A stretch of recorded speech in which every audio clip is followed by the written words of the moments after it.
बिस्मिल्लाहिर्रहमानिर्रहीम अस्सलाम वालेकुम। उम्मीद है आप सब खैरियत से होंगे। आज मैं आपके साथ MGT 301 प्रिंसिपल्स ऑफ मार्केटिंग की थीम 3 शेयर करूंगी, ऑर्गेनाइजेशन एंड मार्केटिंग स्ट्रेटजी। इसके बीच में बहुत से क्वेश्चंस भी आते हैं इस लेक्चर के बीच में से, और बहुत सा ऑब्जेक्टिव भी आता है। ये सब्जेक्ट मैंने खुद पढ़ा हुआ है, तो मैं आपसे अपना पर्सनल एक्सपीरियंस शेयर करूँगी, और जहाँ जहाँ पे कोई ऑब्जेक्टिव और क्वेश्चन आंसर्स आते होंगे वो साथ साथ आपको बताती जाऊँगी। तो स्टार्ट करते हैं ऑर्गेनाइजेशन एंड मार्केटिंग स्ट्रेटजी को। और पहले आ जाएगी बीच में मार्केटिंग। मार्केटिंग मीन्स कि आप जो अपने कस्टमर्स को जो प्रोडक्ट्स जो सर्विसेज डिलीवर कर रहे हो, सर्व कर रहे हो, अपना मुनाफा रख के, तो वो हो जाएगी आपकी मार्केटिंग।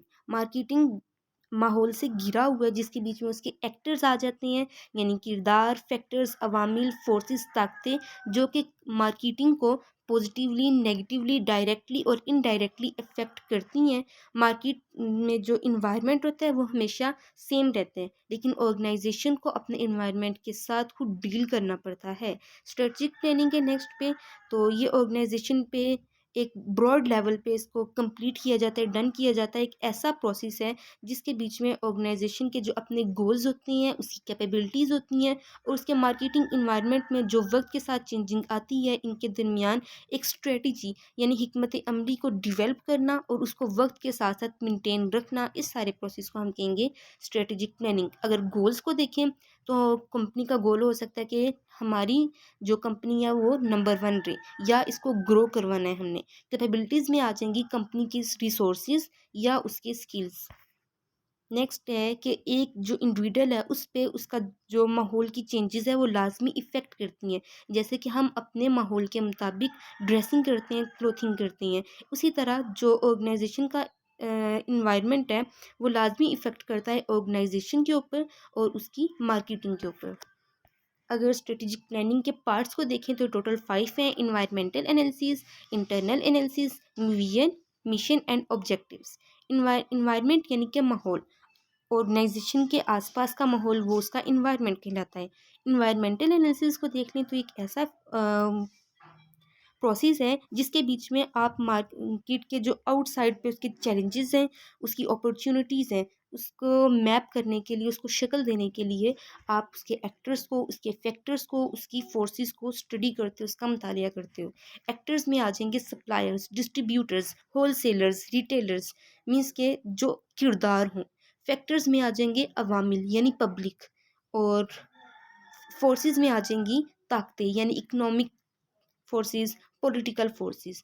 और अगर आप इसका रिजल्ट चाहते हैं इन्वायरमेंटल एनालिसिस का, ये इन्होंने आगे एक्सप्लेन किया है, तो ये आ जाएंगी अपॉर्चुनिटीज़ और चैलेंजेस। अगर आप ये जो 6 पॉइंट्स हैं इनको याद करना चाहते हैं तो ऊपर से आप ये इसकी निशानी रख सकते हैं, छोटी सी ट्रिक है। पिट्सल, पिस्टल और स्टेपल। तो पी से पॉलिटिकल, ई से इकोनॉमिकल, और एस से सोशल, टी से टेक्नोलॉजिकल, ई से इकोलॉजिकल और एल से लीगल। अब नीचे वो इसका रिजल्ट बताया, और फिर है इंटरनल एनालिसिस। ये एक ऐसा प्रोसेस है जिसके बीच आप ऑर्गेनाइजेशन के अंदर जो इसकी स्ट्रेंथ है और जो इसकी वीकनेस है इसको मैप करते हो, उसके एक्टर्स को, फैक्टर्स को और फोर्सेस को मुतालिया करके। आप अब यहाँ पे सिर्फ क्या चेंजिंग है कि यहाँ पे इनसाइड है और स्ट्रेंथ और वीकनेस है, जबकि एक्सटर्नल पे आउटसाइड था और यहाँ पे चैलेंजेस और अपॉर्चुनिटीज़ थी। अब नीचे आ जाएं पोर्टफोलियो। इसका जो रिज़ल्ट निकलेगा ये हम आगे शेयर करेंगे। पोर्टफोलियो में आ जाएगा कि जो प्रोडक्ट्स हैं, जो मसनूआत हैं और जो खिदमात हैं, सर्विसेज हैं जो कि कंपनी ऑफ़र करती है, उसके एक टोकरे को हम पोर्टफोलियो कहते हैं। पोर्टफोलियो एक मेजर एक्टिविटी है जिसके बीच में हम स्ट्रेटेजिक प्लानिंग और जो उसकी मैनेजमेंट होती है वो तशख़ीस करती है, एवेलुएट करती है, आइडेंटिफाई करती है उसकी प्रोडक्ट्स को, और जो बिज़नेस जो कि ऑर्गेनाइजेशन ने, कंपनी ने खुद बनाया होता है। रिजल्ट में इसके आ जाएंगे इंटरनल एनालिसिस के स्ट्रेंथ और वीकनेस। विजन यानी कि जो हम सोचते हैं, हमारा अव्वलीन मकसद क्या है, जो हम कंपनी बनाने से पहले सोचते हैं। फर्स्ट लाइन में इसकी डेफिनेशन है, आगे से सारी एग्जांपल्स हैं। मिशन यानी कि हमारा ऑर्गेनाइजेशन का पर्पस क्या है, हमने ऑर्गेनाइजेशन बनाई किस लिए, हमारा एम क्या है। तो ये फर्स्ट लाइन में इसकी डेफिनेशन आ जाएगी और नीचे इसकी एग्जाम्पल है। अगर इस पैराग्राफ को देखें तो इसकी थर्ड लाइन में आपको ऑब्जेक्टिव्स की डेफिनेशन मिलेगी, यानी मकासद। और अगर इस कि आप लास्ट लाइन में आए तो यहाँ पे आपको एक लाइन मिलेगी, goals are broader objectives and targets are more specific. ये ऑब्जेक्टिव के लिए लाइन ध्यान में रखिएगा। बिजनेस पोर्टफोलियो ये एक कलेक्शन है, मजमुआ है इकट्ठा करना है उन कारोबारों का, उन मसनूआत का जो कि कंपनी खुद बनाती है। जैसे कि हाउस होल्ड आइटम्स में हैंड सोप आ जाएगा, डिटर्जेंट आ जाएगा, टी वाइटनर आ जाएगा और सब चीज़ें बीच में आ जाएंगी। ये सारी एक ही कंपनी बनाती है, तो फिर ये सब चीज़ें कलेक्शन है ना, तो एक मजमूआ आ जाएगा। फिर है SBU यानी स्ट्रेटेजिक बिजनेस यूनिट। इसमें भी कंपनी अपने मिशंस को और अपने ऑब्जेक्टिव्स को सेपरेट प्लान करती है, अदर कंपनी बिजनेस से अलहदा उनको प्लान करती है। फिर है BCG मैट्रिक्स। ये एक पोर्टफोलियो एनालिसिस का टूल है जिसके बीच में आप रिलेटिव मार्केट शेयर को और मार्केट ग्रोथ रेट को एक स्केल पर डन करते हो, कंप्लीट करते हो। अगर आपने इस सब को समझना है तो जस्ट आप मुझसे ये एक समझ लो, ये जो डायग्राम सी आपने 4 बॉक्सेस बनाने हैं और जो इसकी वर्टिकल साइड पे यहाँ पे आपने लिख देना है मार्केट ग्रोथ रेट, और जो इसकी हॉरिजेंटल एक्स एक्सिस पे साइड है ना, वहाँ पे आपने लिख देना है रिलेटिव मार्केट शेयर। अब इन बॉक्सेस को नाम दे देते हैं star, question mark, cash cow और डॉग। लो हाई लिख देना है और इधर हाई लो लिख देना है। अब आप इसको कैसे पढ़ोगे स्टार को? स्टार में आपके पास हाई मार्केट शेयर है और हाई रिलेटिव मार्केट शेयर है, जबकि क्वेश्चन आंसर में आपके पास हाई मार्केट ग्रोथ रेट है और लो रिलेटिव मार्केट शेयर है। कैश काउ में आपके पास लो मार्केट ग्रोथ रेट है और हाई रिलेटिव मार्केट शेयर है। और डॉग में आपके पास लो मार्केट ग्रोथ रेट है और लो रिलेटिव मार्केट शेयर है। यकीन जाने इसमें से ऑब्जेक्टिव भी आता है और कभी कभार ये क्वेश्चन आंसर के तौर पे भी पूछा जाता है। सेम इसी चीज़ को ऊपर एक्सप्लेन किया गया है। अगर आप ये प्रोडक्ट मार्केटिंग एक्सपेंशन ग्रिड को समझना चाहते हैं तो इसकी एक ही ट्रिक है, अभी बता देती हूँ। फिर इसकी डेफिनेशन देख लेते हैं कि कंपनी की ग्रोथ अपॉर्चुनिटीज़ को आइडेंटिफाई करने के लिए ये एक सिंपल सा टूल है जिसको हम आइडेंटिफाई कर सकते हैं मार्केटिंग पेनिट्रेशन के ज़रिए, मार्केट डेवलपमेंट के ज़रिए, प्रोडक्ट डेवलपमेंट और डाइवर्सिफिकेशन के ज़रिए। अब आप इसमें कैसे इसको याद रख सकते हैं, जैसे MPMD मार्केट पेनिट्रेशन, M से P से प्रोडक्ट डेवलपमेंट, M से मार्केट डेवलपमेंट और D से डाइवर्सिफिकेशन यानी तनाव। अब इसको समझना चाहते हैं तो आप इस चीज़ को जस्ट देख लें कि आपने वही सेम 4 बॉक्सेस बनाने हैं। इसके अंदर बारी बारी इनका नाम लिखते हैं, जैसे MPMD। और फिर इसके जो वर्टिकल है वहाँ पे लिखते हैं मार्केट्स दोनों बॉक्सेस के साइड पे, और ऊपर वाली दोनों साइड पे लिखते हैं प्रोडक्ट। इधर लिखते हैं एग्जिस्ट न्यू, ऊपर वाले पे एग्जिस्टिंग, नीचे वाले पे न्यू। इधर फिर एग्जिस्टिंग ऊपर वाले पे और फिर साथ वाले पे न्यू। और अब देखें मार्केट पेनिट्रेशन एग्जिस्टिंग मार्केट आएगा यहाँ पे, और देखें बॉक्स जहाँ जहाँ पे मिल रहे हैं ना, बस वो आपने बोलना है। मार्केट पेनिट्रेशन में आएगा एग्जिस्टिंग मार्केट और एग्जिस्टिंग प्रोडक्ट। इसी तरह प्रोडक्ट डेवलपमेंट में आएगा एग्जिस्टिंग मार्केट और न्यू प्रोडक्ट। मार्केट डेवलपमेंट में आएगा न्यू मार्केट और एग्जिस्टिंग प्रोडक्ट। डाइवर्सिफिकेशन में आएगा न्यू मार्केट और न्यू प्रोडक्ट। सेम यही चीज़ ऊपर इन्होंने यहाँ पे एक्सप्लेन की है। नीचे आ जाएं, इसके बीच में आपको वैल्यू चेन की मिलेगी डेफिनेशन। और अगर नीचे देखें तो वैल्यू डिलीवरी नेटवर्क है। डिलीवरी नेटवर्क यानी कि वो सारा नेटवर्क जो चीज़ें डिलीवर करते हैं, जैसे कि कंपनी हो जाएगी, सप्लायर्स हो जाएंगे, डिस्ट्रीब्यूटर्स हो जाएंगे, उसके अपने कस्टमर्स हो जाएंगे जो कि इस इंटायर सिस्टम की परफॉर्मेंस को इम्प्रूव करने के लिए बीच में पार्टनर हैं। नेक्स्ट आ जाएगा मार्केट सेगमेंटेशन, मीन्स के हिस्से बना देना, सेगमेंट्स बना देना, डिवीजन कर देना डिफरेंट लेवल्स पे। किसकी बुनियाद पे? जेंडर की बुनियाद पे, लोकेशन की बुनियाद पे, एज की बुनियाद पे। अब जिस तरह के सिंपल इसका कॉन्सेप्ट ये है कि आप जेंडर की बुनियाद से मीन्स के लेडीज़ के कपड़े अलग होते हैं, किड्स के कपड़े अलग होते हैं, मेंस गारमेंट अलग होती हैं, तो इन सब की अलग अलग मार्केट होगी। मीन्स समझ रहे हैं ना आप? लोकेशन के हिसाब से मीन्स कहीं पे सर्दियाँ होती हैं और कहीं पे वेदर चेंज होता है, तो फिर उसके हिसाब से हम मौसम के हिसाब से वहाँ पे चीज़ें बेचते हैं, फूड आइटम्स वगैरह, या फिर जो भी चीज़। इस तरह एज हो जाएगी।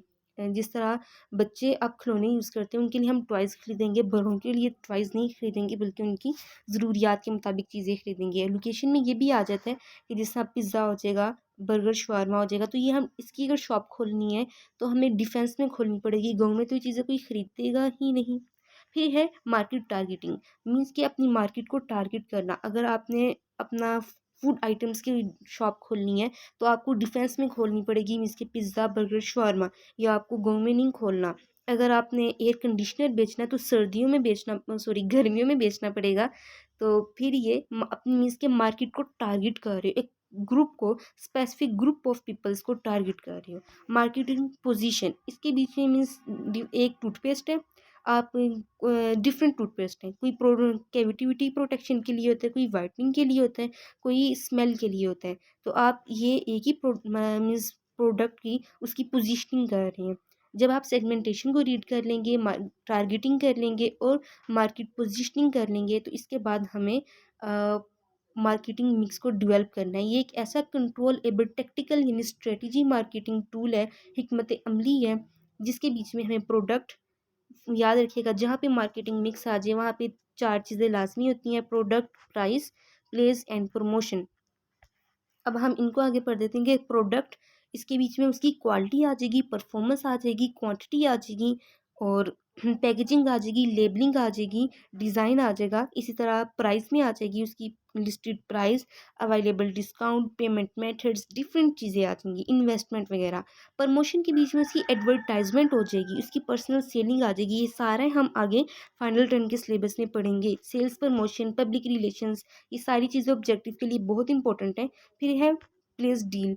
प्लेस में आ जाएगा, उसके चैनल्स आ जाएंगे। प्लेस से डिस्ट्रीब्यूशन होती है, मुराद डिस्ट्रीब्यूशन हो जाता है। और लोकेशन, इन्वेंट्री, ट्रांसपोर्टेशन और लॉजिस्टिक रिलेटेड मेथड्स आ जाएंगे। नेक्स्ट हमारे पास यहाँ पे marketing analysis, planning, implementation, control is done. 4 Ps develop for the, मतलब 4 पीस वाला काम अब हमारा यहाँ पे हो गया। 4 पीस से आपको पता है ना, प्रोडक्ट, प्राइस, प्लेस और डिस्ट्रीब्यूशन होती है। नेक्स्ट इस पैराग्राफ में जस्ट एक ही बात है कि स्वाट एनालिसिस बहुत इंपॉर्टेंट है। आगे भी हम इसके बारे में थोड़ा थोड़ा पढ़ेंगे। याद होगा इसी लेक्चर के स्टार्ट में हमने पढ़ा था स्ट्रेंथ यानी कि ताकत। ये इंटरनल कैपेबिलिटीज़ होती हैं जो कि कंपनी को उसके ऑब्जेक्टिव्स को मतलब कंप्लीट करने के लिए, रीच करने के लिए हेल्प देती हैं। डब्ल्यू से वीक आ जाएगा, वीकनेस आ जाएगा। स्वाद है ना, एस से स्ट्रेंथ, डब्ल्यू से वीकनेस, ओ से अपॉर्चुनिटी, टी से थ्रेट। तो वीकनेस से ये इंटरनल लिमिटेशंस आ जाएंगी, कैपेबिलिटीज़ आ जाएंगी जो कि इंटरफेयर करती हैं कंपनी को उसके ऑब्जेक्टिव्स को अचीव करने के लिए। अपॉर्चुनिटीज़ में आ जाएंगी वो एक्सटर्नल फैक्टर्स जो कि कंपनी को एक्सप्लॉइट करते हैं, उसके एडवांटेजेस से मीन्स के मुतरूक करते हैं। थ्रेड्स में आ जाएंगे वो करंट और इमर्जिंग एक्सटर्नल फैक्टर्स जो कि कंपनी को उसके जो चैलेंजेस है, उसके कंपनी की जो परफॉर्मेंस है उसके बीच में मौजूदा और उभरती हुई वो बैरूनी ताकतें जो कि कंपनी की परफॉर्मेंस को चैलेंज करती हैं। होप सो कि आपका लेक्चर क्लियर हो गया होगा, आपको इसका कॉन्सेप्ट समझ में आ गया होगा। लेकिन अगर फिर भी कोई बात, कोई पॉइंट समझ में नहीं आए तो कमेंट से मुझसे पूछ लें। इंशाल्लाह एज सून एज पॉसिबल मैं आपको लाजमी गाइड करूँगी। और मुझे भी अपनी दुआ में याद रखिएगा। नेक्स्ट वीडियो में मिलते हैं। अल्लाह हाफिज़।